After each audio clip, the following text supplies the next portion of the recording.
саламатсыздар ма? Каналға қош келдіңіздер. Сіздермен бірге мен Түгелбаева Даметкенер Болатқызы, қазақ тілі мен әдебиеті пәні мұғалімі және педагогика ғылымдарының магистранты. Бүгінгі видеода маған пікір бөліміне түскен ұсыныс бойынша, яғни қазіргі таңда әлеуметтік желілерде көптеген дау-дамай туғызып жүрген рахмет деп жазамыз ба, әлде рахмет деп жазамыз ба деген сөздер бойынша сөз қозғайтын боламын. Тіл білімін зерттеушілер қазақ тіліне өзге тілден енген кірме сөздерді орфографиялық, фразеологиялық сөздіктерден алып тастап, оларды жіктеп, електен өткізіп, сараптап, бізге қажеттісін ғана қазақ тілінің энциклопедиясына енгізіп жатыр. Кейбір сөздердің құрамындағы кіріккен әріптерді біртіндеп өзгертіп келе жатыр.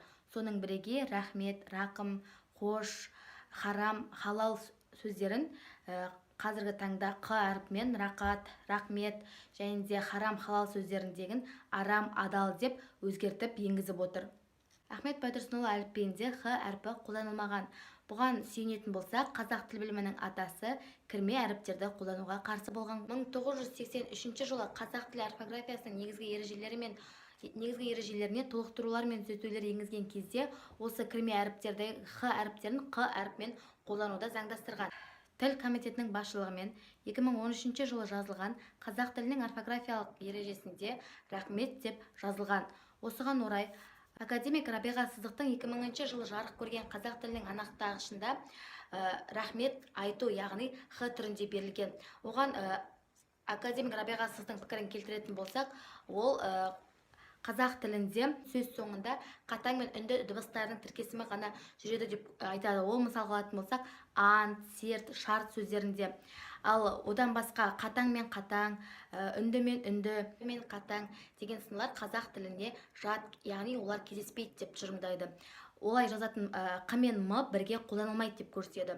Рақмет түрінде жазу керек дейді. Ал рахмет дегенді алатын болсақ, ол рахмет деп сөздің мағынасы өзгеріп кетеді. Яғни рахмет бізге жәрдем бер, бізге қарас деген сияқты болып, мағынасы ол жерде өзгеріп кетеді. Осыған байланысты академик Рабиға Сыздық орфографиялық сөздікті құрастырушылар қазақ тілінің дыбыстық тіркесім заңдылығын ескеруі керек еді деген пікір білдіреді.